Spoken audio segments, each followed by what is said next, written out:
नमस्कार, मैं हूं ब्रजेश चौक से और आप देख रहे हैं हमारा खास कार्यक्रम शख्सियत। और शख्सियत में आज हमारे साथ एक ऐसे राजनेता मौजूद हैं जो बीजेपी की जमीनी संगठन से काम करते हैं। किसान मोर्चा में अध्यक्ष रहे हैं और गुना शिवपुरी जिले में सक्रियता रही है, गुना के प्रभारी रहे हैं। और जब सिंधिया को हराया था तब उस टीम के लीडर भी रहे हैं, मतलब प्रभारी उन्होंने रहे हैं वहाँ के गुना क्षेत्र के। तो आइए मुलाकात कीजिए महेंद्र सिंह यादव से, जो कि अपेक्स बैंक के चेयरमैन हैं, अध्यक्ष हैं। बहुत बहुत स्वागत है आपका महेंद्र जी। जी, राजनीति में आपकी शुरुआत कैसे हुई? राजनीति में मैं लगभग 1985 से लेकर के बाढ़ से लेकर के मैं भारतीय जनता पार्टी, जब बाढ़ हुआ, मेरा गांव जो मोहनपुर है ग्वालियर के पास, वो नगर निगम में आता है। नगर निगम में एक बाढ़ था, उस बाढ़ से 24 नंबर वार्ड से मैं बाढ़ का अध्यक्ष था। उसके बाद मैं संघ के संपर्क में आया। संघ के बाद फिर मैंने किसान संघ में काम किया और लगभग लंबे समय भारतीय किसान संघ का मैं जिले का मंत्री रहा, प्रदेश का मंत्री रहा। किसानों की बात मुझे, जो चूंकि खुद किसान हूं, तो लगता था किसानों के साथ अन्याय ना हो, किसानों के साथ ठीक से बात हो, उनका हक जो है उसको मिलना चाहिए। तो किसान क्षेत्र में मैंने किसानों के लिए बहुत बड़ा काम किया संगठन के माध्यम से। तो भारतीय जनता पार्टी में मैं आया 2004 में। मुझे बीज विकास निगम का मध्य प्रदेश सरकार ने अध्यक्ष बनाया। जब मैं बीज विकास निगम का अध्यक्ष बना तो मैंने देखा कि वास्तव में किसानों को प्रमाणित बीज की आवश्यकता है। किसानों के फार्म हाउस हैं, बीज निगम के बहुत बड़े बड़े फार्म हाउस थे।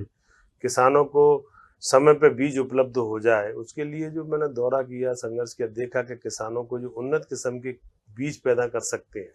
तो उस समय बीज की विषय आया, तमाम सारी बातें आई, तो वो सरकार के सामने पक्ष रखने का भी बात आया। उसी समय उमा जी जब मुख्यमंत्री थी, फिर माननीय गौर साहब मुख्यमंत्री रहे, उनके साथ सबके साथ काम करने का अवसर मिला, उनके मार्गदर्शन में काम करने का अवसर मिला। फिर माननीय मुख्यमंत्री शिवराज सिंह जी चौहान मुख्यमंत्री बने, तो उनके साथ भी मुझे संगठन सरकार में काम करने का अवसर रहा। तो किसानों की जो मेरी रुचि थी, किसानों के लिए फिर संगठन में अनेकों संगठनों में अनेकों दायित्वों पे, चाहे मैं राष्ट्रीय पिछड़ा वर्ग मोर्चे का कार्य समिति सदस्य रहा, किसान मोर्चे का राष्ट्रीय कार्य समिति सदस्य रहा, ग्वालियर जिले में भी मैं उपाध्यक्ष रहा। आप किसानों से शुरू से जुड़े रहे, उनके हित की बात करते रहे, खुद किसान भी है। किसानों में और किसानों की मूलभूत समस्याओं में क्या अंतर आया है आज के समय में? क्या समाधान हो रहा है, या जो विपक्ष लगातार मुद्दे बना रहा है वो सही है? देखिए, निश्चित रूप से हम तो चूंकि किसान हैं और आपको ये ध्यान में आना चाहिए, मैं भी आपके चैनल के माध्यम से उनको भी बताना चाहता हूँ। जब दिग्विजय सिंह की सरकार थी तो उस समय भी हमने बिजली का कोई खंभा नहीं था, ट्रांसफार्मर नहीं था, सड़कें नहीं थी।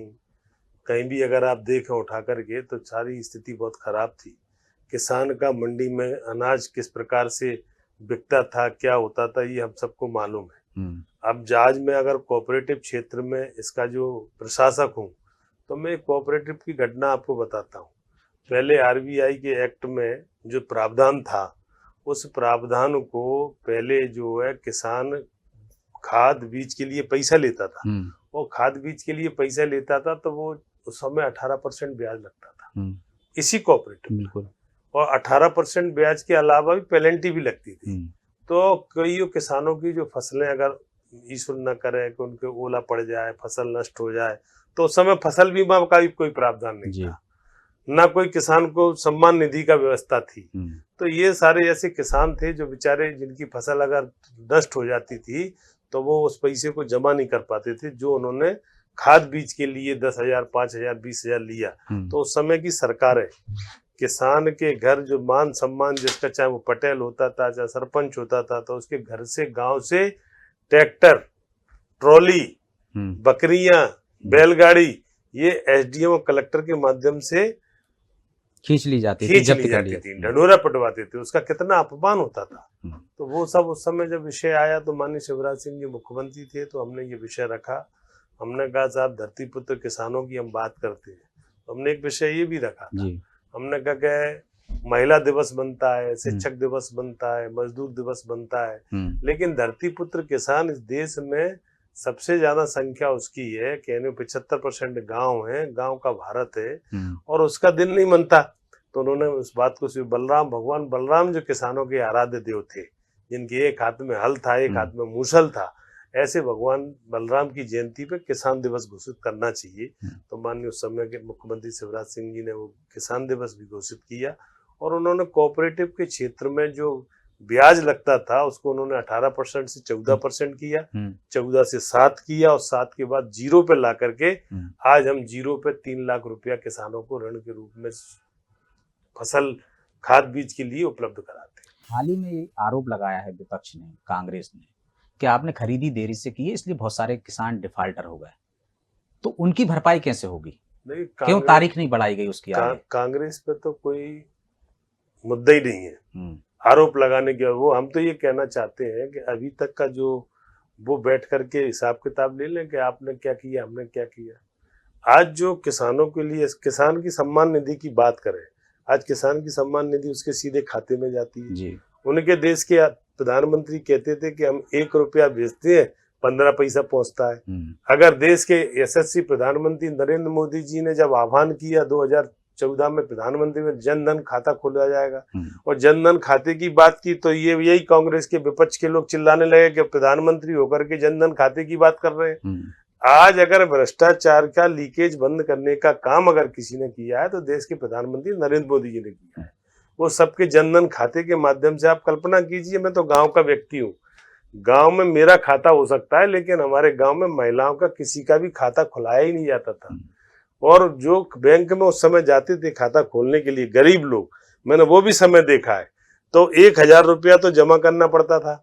उसके बाद भी बैंक में जिसके खाते होते थे उनसे गारंटी लेते थे बैंक वाले कि आप गारंटी दो कि आप इसको जानते हो। वो गारंटी इसलिए नहीं देते थे कि हम इसको जानते ही नहीं है, तो उस गरीब का खाता ही नहीं खुलता था। लेकिन अभी के कुछ किसान डिफाल्टर हुए हैं क्या, या उनके लिए कोई नया प्रावधान किया है आपने? नहीं, डिफाल्टर कहीं नहीं हुए। किसानों का जो पंजीयन है, पंजीयन जिस प्रकार से हुआ है, लगभग 80 लाख टन करीब गेहूं का उपार्जन हो गया है और भी केंद्रों पे जो रिपोर्ट आ रही है वो सब खरीदी चल रही है, समय पे खरीदी हो रही है। किसानों को जिनको केवल हल्ला मचाने का काम है। नहीं, मैं खरीदी पे सवाल ही नहीं कर रहा हूँ। मेरा सवाल ये है कि जो राशि उनको कर्ज लिया था, जमा करनी थी, खरीदी में थोड़ी डिले हुए, तो क्या उसके वजह से कुछ डिफाल्टर हुए हैं या उनके लिए कोई अलग से कोई प्रावधान करेंगे? उसमें कोई मतलब अगर उसमें एक जो योजना है, जैसे मान लो अगर डिफाल्टर हुए तो उनका पैसा नहीं काटा गया है। अच्छा, उनका हमारे यहाँ जो रहता है, जैसे हमने अगर किसी को लोन दिया है तो उसको 1 साल के लिए दिया है तो 1 साल की समय अवधि में वो जमा कर दे। जो डेट दिया है उसमें अगर वो जमा नहीं कर पाता तो उसका पैसा तो उसका वही रहेगा उसी के खाते में, लेकिन उसको रोक करके उससे वसूली की, जैसे मान लो व्यवस्था कर रहे हैं कि आज आपने जो बेच दिया तो हमारे को पैसा चाहिए, तो बैंक का पैसा जो बैंक का देना ही चाहिए। वैसे कोई डिफॉल्टर वाली बात ही नहीं। आपकी सरकार का ही वादा था कि कृषि को लाभ का धंधा बनाएंगे, उस दिशा में कहां तक पहुंचे? देखिए, निश्चित रूप से मध्य प्रदेश के यशस्वी मुख्यमंत्री आदरणीय डॉक्टर मोहन यादव जी ने एक कृषि वर्ष घोषित किया है इसको, इस वर्ष को। और कृषि के क्षेत्र में जितना ज्यादा लाभ का धंधा, आप जैसे जैविक खेती की बात करें और अन्य तमाम सारी फसलों की हम बात करें तो तमाम फसलें लेने का आप किसान जो है उस ट्रेंड पे आ गया। अगर हम शिवपुरी की बात करें, अशोकनगर की बात करें, इंदौर की बात करें, मालवा की कपास एरिया की बात करें, अब आप जबलपुर और उधर डिंडोरी की बात करें, तो अलग अलग क्षेत्र में अलग अलग फसलें होती हैं। उन फसलों को बढ़ावा देना और उनको ज्यादा ज्यादा उत्पादन करना, ये किसानों के लिए, और किसान भी उस क्षेत्र में लगातार बहुत अच्छी मेहनत करके वो कर रहा है, उसको लाभ प्राप्त हो रहा है। निश्चित रूप से आज मैं कह सकता हूँ, चाहे वो अगर सम्मान निधि के माध्यम से हमने जो किसानों की प्रधानमंत्री सम्मान निधि जिन जिन को किसानों को प्राप्त हो रही है, हमारे यहाँ कोऑपरेटिव में वही किसान बन सकता है जिसके नाम से जमीन हो कृषि की। अब कई बार दिक्कत ये भी आती है कि जैसे मान लो हम ग्रामीण परिवेश के लोग हैं, हमारे गांव के किसान, मेरे दादा के नाम जमीन थी, मेरे दादाजी एक्सपायर हो गए तो मेरे पिताजी के नाम जमीन आ गई। पिताजी 2 भाई थे तो 2 भाई थे तो उनके दोनों भाइयों का बटांकन हो गया, उनके नाम इंद्राज हो गई। आज भी ये स्थिति है कि एक पिताजी अगर हैं अभी, उनके 5 बेटे हैं और 5 बेटे अलग अलग उनको जमीन वैसे बांट दी उन्होंने, लेकिन कागजों में नहीं बांटी। वो रजिस्ट्री कर नहीं सकते क्योंकि उसमें खर्चा लगता है और जीते जी वो ये सोचते हैं कि मैं क्यों बांटूं, तो वो नामांतरण वाला पद्धति, तो उसको भी हम कुछ रास्ता निकाल करके प्रयास कर रहे हैं कि उसमें एग्रीमेंट कुछ ऐसा हो जाए तो वो भी किसान जो बेटे अलग अलग 5 काम कर रहे हैं तो उनको भी उसका लाभ मिल जाए, वो भी सदस्य बन जाए। प्रधानमंत्री नरेंद्र मोदी कहते हैं कि वैश्विक संकट चल रहा है, खाद का कम इस्तेमाल करें, यूरिया, DAP का। सहकारिता विभाग उसमें क्या रोल निभा रहा है? कि किसानों को जागरूक कर रहा है, कोई अभियान चलाने वाले हैं आप? बिल्कुल चला रहे हैं। हमने अभी जो है खाद की जो व्यवस्था है, कभी कभी क्या होता है, जैसे मान लो किसानों के खाद की, अभी भी हमने जो कल बैठक ली थी, उस बैठक में हमने निवेदन भी किया था और अधिकारियों को निर्देश भी दिए कि अभी से हमारे रकबे में जितना, जिस क्षेत्र में, उज्जैन में अगर कृषि का, गेहूं का, धान का, किसी भी जिस फसल में जितना खाद लगता है, उसकी मात्रा का डिमांड नोट भेज करके अधिकारियों से ऊपर तक पहुंचाइएगा और खाद की व्यवस्था करिएगा। और अभी से हम आग्रह करना चाहते हैं किसानों से कि वो अभी खाद ले लें, क्योंकि बरसात के बाद तुरंत जो है फिर जो है भीड़ आती है एकदम में, तो हमारे गोदामों में जो खाद भरा रहता है। अभी से अगर किसान खाद लेकर के चला जाएगा घर पर, तो एक तो वो लंबी लाइन नहीं लगेगी। जब लंबी लाइन लगती है तो फिर लगता है कि अरे साहब खाद किसानों को नहीं मिल रहा, परेशानी होती है। तो वो सिस्टम भी हमने अभी से व्यवस्थाएं करना प्रारंभ कर दी है। मैं समझता हूँ काफी सोसाइटियों में खाद की पर्याप्त मात्रा में व्यवस्था है और वो व्यवस्था भी है। तो ये खरीदी समाप्त होने के बाद किसान से हम आग्रह भी करेंगे और नीचे जाकर के उनसे बोलेंगे भी कि आप आकर के खाद ले जाएं, आपका खाद आ गया है। तो मैं समझता हूँ इस समस्या का भी समाधान हो जाए। मतलब एडवांस में उनको दे देंगे, जैसे शिवराज जी के शासनकाल में पहले हुआ था। एडवांस लेकिन खाद उतना पर्याप्त है क्या कि जितनी जरूरत होती, डिमांड जितनी है उतनी आपूर्ति हो जाएगी? बिल्कुल हो जाएगी, कोई दिक्कत नहीं है। मध्य प्रदेश में खाद की कहीं से कहीं तक दिक्कत नहीं है। वो तो क्या है कि कांग्रेस के पास कोई मुद्दा नहीं और वो नीचे जमीन पे जाना नहीं चाहते। तो उनको केवल, अच्छा ये बताइए, कांग्रेस इतने समय से, लंबे समय से सरकार में रही, 50 साल उसने शासन किया, वो कभी सड़कों पर तो जाते नहीं है। विधानसभा लगती है तब आंदोलन करते हैं। जनता की बात करना है तो जनता के बीच में जाइए ना, समस्या तो चलो ना गांव में, हम बताते हैं आपको। गांव में जाकर के देखिए, सोसाइटियों पे जाकर के देखिए किसानों की कितनी व्यवस्थाएं चल रही हैं, कितना काम चल रहा है। अनावश्यक रूप से वो इस प्रकार का प्रचार करने का काम करते हैं। जो भारतीय जनता पार्टी की जब से सरकार बनी है, मुझे जो ध्यान में आता है, चाहे हम भारतीय मध्य प्रदेश की बात करें चाहे देश की बात करें, आज सड़कों का विकास चारों तरफ हो रहा है। आज किसान, अच्छा किसान गांव में किसान रहता है, प्रधानमंत्री सड़क योजना अगर अटल बिहारी वाजपेयी जी नहीं लेके आते, मैंने ऐसे तमाम गांव देखे हैं जिन गांव में बरसात के समय, अब तो वो बरसात नहीं हो रही, बरसात के समय भगवान न करे किसी के घर में किसी को बीमार हो जाए, तो जो अंतिम यात्रा के लिए 4 लोग लग करके जाते थे, चारपाई पे मरीज को लेकर के आते थे।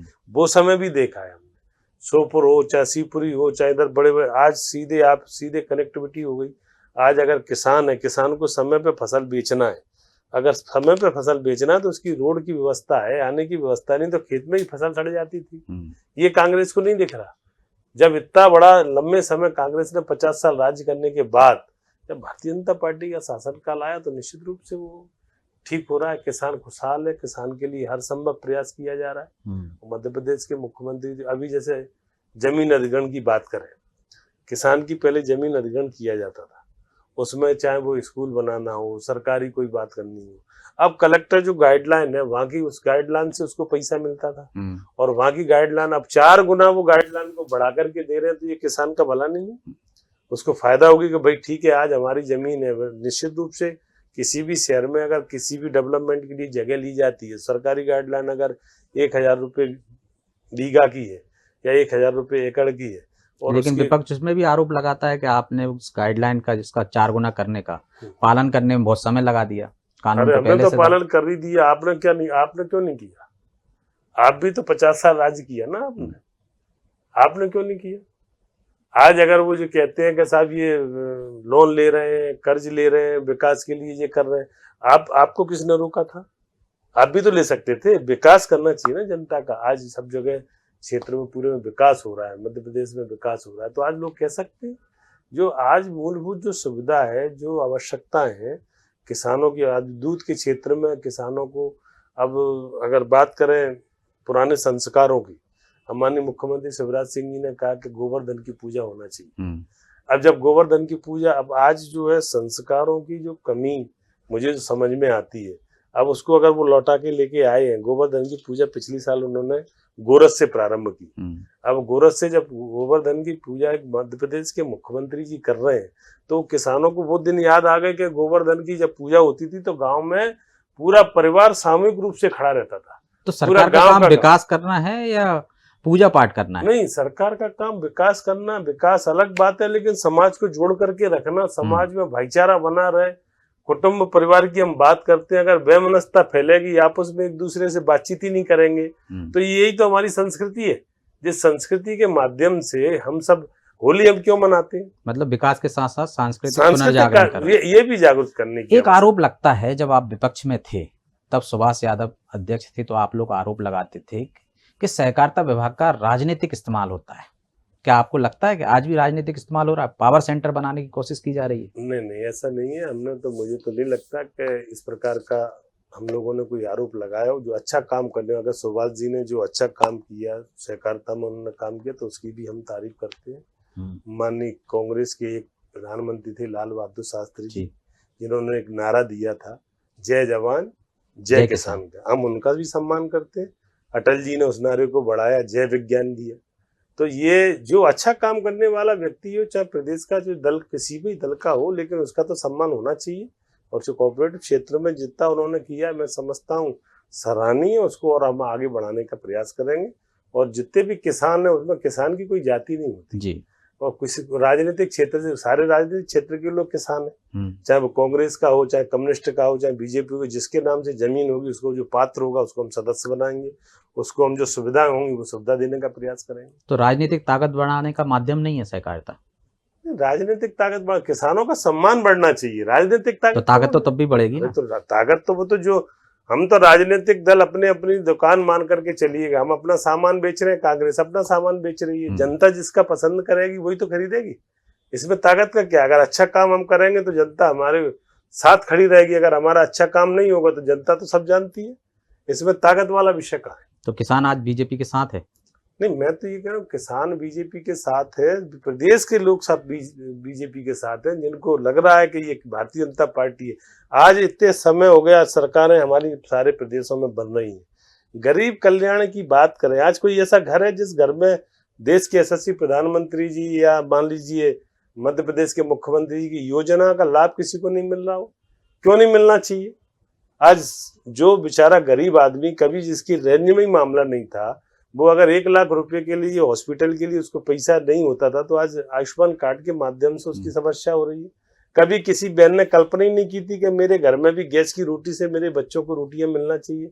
वो बनाने दूसरे के घर गैस पे जाती थी, लेकिन अपने बेटे के लिए गैस की रोटी खिला नहीं सकती थी, तो उसको भी गैस सिलेंडर देने का काम किया। स्वच्छता का नारा माननीय देश के यशस्वी प्रधानमंत्री जी ने उठाया, झाड़ू उन्होंने लगाया, यही कांग्रेसी थे ना। उन्होंने कहा कि देश के प्रधानमंत्री होने के बावजूद भी झाड़ू उठा करके काम कर रहे हैं। अगर अच्छा काम, आज रेलवे स्टेशनों पे आप देखिएगा, पहले हम जाते थे तो रेलवे स्टेशन की तरफ देख सकते थे क्या? आज हम धड़ल्ले से देख सकते हैं तो वो कह रहे हैं कि नहीं साहब प्राइवेट स्टेशन हो रहा है, ये हो रहा है। मतलब अच्छा काम करने के लिए अगर कोई काम कर रहा है तो उसको अच्छा काम नहीं करने। आपने क्या किया वो बता दो। तो संदीपनी विद्यालय के माध्यम से हम हमें वो समय भी ध्यान है जब केंद्रीय विद्यालयों के लिए सांसदों पर कोटे हुआ करते थे, और मेरा बेटा केंद्रीय विद्यालय में पढ़ने जाए उसके लिए हम सांसद के चक्कर लगाते थे जाने के कि साहब आप अनुशंसा कर दो तो मेरे बेटे का एडमिशन केंद्रीय विद्यालय में हो जाएगा।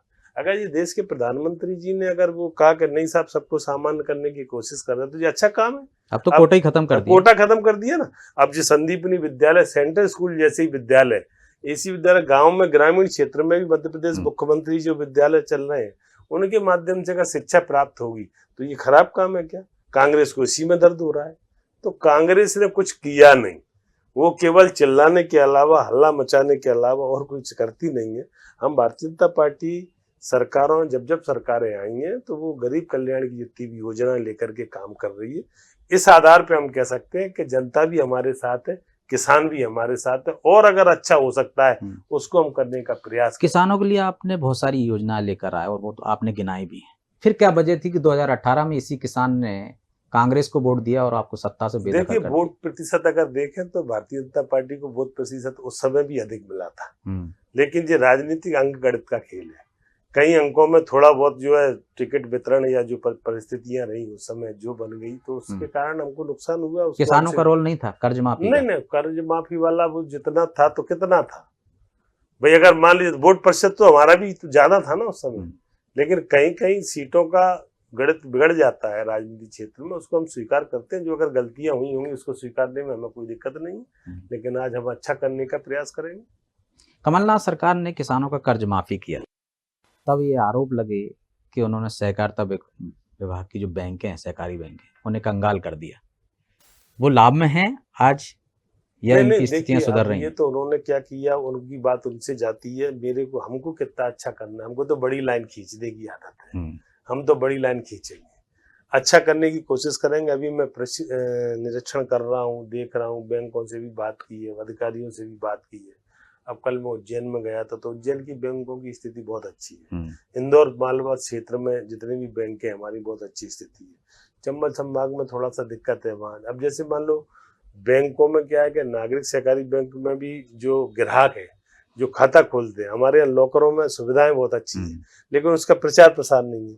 प्राइवेट बैंक है, तमाम सारी आ गई हैं, तो उनका प्रचार प्रसार ज्यादा है, लोग बाग ज्यादा करते हैं। लेकिन अगर देखें तो उसमें हम लॉकरों का जो व्यवस्था है और बैंकों से हम सस्ती दर पे दे रहे हैं, लेकिन उसका प्रचार पर धीरे धीरे अपन कोशिश करेंगे कि उसको भी। जिन क्षेत्रों में घाटे में चल रही हैं सहकारी बैंक, वहाँ जिम्मेदारी तय करेंगे? नहीं करेंगे, निश्चित करेंगे। उसमें टारगेट देंगे, लक्ष्य देंगे, कैसे हो सकता है। अभी हमने कहा है कि सारे लोग नीचे तक फील्ड में जाएं।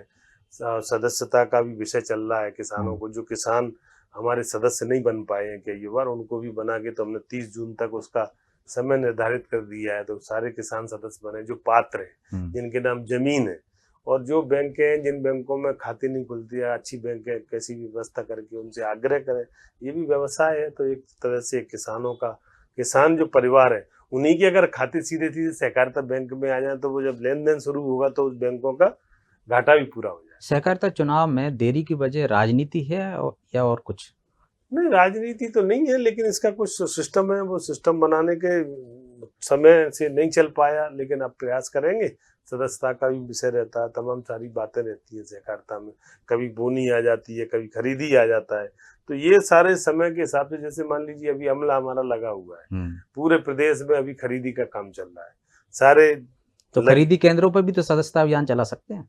नहीं, खरीदी केंद्रों पे सदस्यता अभियान, खरीदी केंद्र पर भी खरीदी हो रही है। खरीदी केंद्र पर जो सोसाइटी है, खरीदी केंद्र एक जगह बनता है, खरीदी केंद्र बनता है। हमारा ये प्रयास रहेगा कि खरीदी केंद्र में जो सोसाइटी 15 गांव आते हैं, किसी में 10 गांव आते हैं, किसी में 20 गांव, उसकी जो सोसाइटी है, साख सोसाइटी है, वहाँ उस जगह पे वो बनेंगे, वहाँ उसका रजिस्टर रहेगा, उसका जो पूरा पारदर्शिता के साथ ये काम करेगा।